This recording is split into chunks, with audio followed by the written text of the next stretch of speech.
வணக்கம் நண்பர்களே. இன்னைக்கு எனக்கு மதுரையில எஸ்எஸ்சி சிஜிஎல் எக்ஸாம் இருக்கிறதுனால காலையிலே பஸ்ஸில் கிளம்பியாச்சு. காலேஜ் பார்த்தீங்கன்னா, நாகரத்தினம் வெங்காளம்மாள் காலேஜ் ஏர்போர்ட் பக்கத்தில தான் இருக்குது. ஸோ மண்டேலா நகருக்கு ஒரு டிக்கெட் எடுத்துட்டு நாங்க இறங்கியாச்சு. காலைல ரொம்ப சீக்கிரமா போயிட்டேன். எனக்கு செகண்ட் ஷிஃப்ட் தான். 9:30க்கெல்லாம் அங்கே ரீச் ஆயாச்சு. அதுக்கப்புறம் ஒருத்தர்ட்ட லிஃப்ட் கேட்டு அதுக்கப்புறம் காலேஜ் ரீச் ஆயாச்சு. மண்டேலா நகர்லேருந்து காலேஜ் வந்து ஒரு 500 மீட்டர் தான் வரும். நடந்தே போயிருந்துருக்கலாம். சரி அப்படின்ட்டு லிஃப்ட் கேட்டு வந்துட்டேன். சீக்கிரம் வந்தாச்சு. என்ன பண்ணுறதுன்னு தெரியல. பக்கத்தில் ஒரு மெஸ் இருந்தது.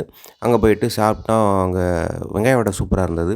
அதுக்கப்புறம் ஒரு காஃபிய குடிச்சிட்டு, மறுபடியும் வரும்போது பார்த்தோம்னா, ஏதாவது ஃப்ளைட்டு கீட்டு வருமா, வேடிக்கை பார்க்கலாமான்னு பார்த்தோம். ஒண்ணும் வர்ற மாரி தெரில. சரி மணி 10 ஆயிடுச்சு அப்படின்ட்டு நேரா காலேஜுக்கு நடைய பிடிச்சாச்சு. காலேஜுக்கு வந்து பார்த்தா, ஃபஸ்ட்டு ஷிஃப்ட்காரங்கலாம் வந்துக்கிட்டு இருந்தாங்க. செகண்ட் ஷிஃப்ட் என்ன மாரி ஆட்கள் வந்து உட்காந்துட்டு இருந்தாங்க. நானும் உட்காந்துட்டு இருந்தேன். அடுத்து எக்ஸாம் முடிச்சு வெளில வந்தாச்சு. வெளில வந்து சரி நடைய பிடிச்சிருவோம். வெயில் கீல்லாம் ஒண்ணும் இல்ல. அந்த அளவுக்குலாம் இல்ல. நார்மலா தான் இருந்தது. அப்படின்ட்டு நடைய பிடிச்சிட்டு பார்த்தா, ஒரு ஃப்ளைட் வந்துட்டு இருந்துச்சு. ஒரு இண்டிகோ ஃப்ளைட் வந்துட்டு இருந்துச்சு. அப்படின்னு அத அப்படியே வீடியோ எடுத்து பார்த்துட்டு வந்துட்டு இருந்தேன். பாருங்க.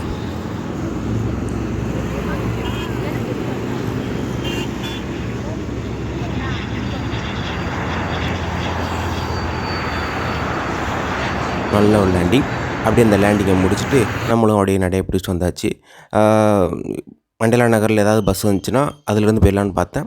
கடைசியில ஒரு பெரியாருக்கு போகிற பஸ் ஒண்ணு வந்தது. சரி ட்ரெயின்ல போயிடலாம் அப்படின்னு வேகமா பெரியாருக்கு ஒரு டிக்கெட் எடுத்துட்டேன். இந்த முடிவு எடுத்ததுக்கு நான் பின்னாடி ரொம்பவே வருத்தப்பட்டேன். ஏன் அப்படிங்கிறத சொல்றேன். நம்ம நேரா மதுரை ஜங்ஷன் போயாச்சு. 2:45க்கு தான் ட்ரெயினு.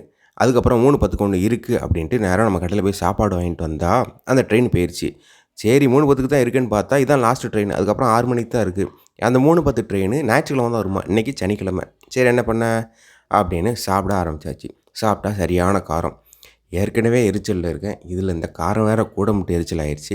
சரி அப்படின்னு நம்ம வெளில வந்தோம்னா, ஒரு பழைய புத்தக கடை இருந்தது. பார்க்கவே நல்லா இருந்தது. சரி என்ன பண்ண அப்படின்னு பார்க்கும்பொழுது, சரி எரிச்சல தணிக்க ஜிகர்தண்டா குடிப்போம் அப்படின்னு நேரா கடைக்குள்ள போய் ஜிகர்தண்டா குடிக்க ஆரம்பிச்சாச்சு. என்ன பண்ணலாம் அப்படின்னு யோசிச்சுட்டு இருக்கும் பொழுது, சரி பஸ்ஸில போயிடலாம் அப்படின்னு பெரியார் வந்தாச்சு. பெரியார் வந்துட்டு மாட்டுத்தாவணி போயிடலாம் அப்படின்னு பார்த்தோம்னா, கரெக்ட்டா எம்ஜிஆர் வந்துருச்சு. எம்ஜிஆர் டிக்கெட் எடுத்துட்டு நேரா உட்காந்தாச்சு. ரொம்ப யோசிச்சுக்கிட்டே இருந்தேன். எதுக்கு இப்படி பண்ணோம்? தேவையில்லாம இப்படி பண்ணிட்டோமே அப்படின்னு யோசிச்சுட்டு இருக்கும் பொழுது, அதுக்கப்புறம் பார்த்தோம்னா, நம்ம மாட்டுத்தாவணி வந்தாச்சு. கரெக்ட்டா கோயில்பட்டி பஸ் இருந்தது. உள்ள வந்து பார்த்தா யாருமே இல்ல. சரி எப்போ எடுக்க போறாங்க அப்படின்னு பார்த்தோம்னா, 4:45க்குலாம் எடுத்தாங்க. அதுக்கப்புறம் ஒரு வழியா வீட்டுக்கு வந்து ரெஃப்ரெஷ் ஆயிட்டு, நைட்டு சாப்பிடுன்னு பார்த்தா, நைட்டும் சிக்கன் ரைஸு. சரி என் வயிறு என்னுடைய செருப்பால என்னைய அடிக்க போகுதுன்னு நெனச்சுட்டு, சரி சாப்பிடுவோன்ட்டு சாப்பிட்டு, நைட்டு ஒரு பால குடிச்சிட்டு, இன்றைய நாள சிறப்பா முடிவு பண்ணியாச்சு. மீண்டும் ஒரு கால்ல சந்திப்போம். நன்றி, வணக்கம்.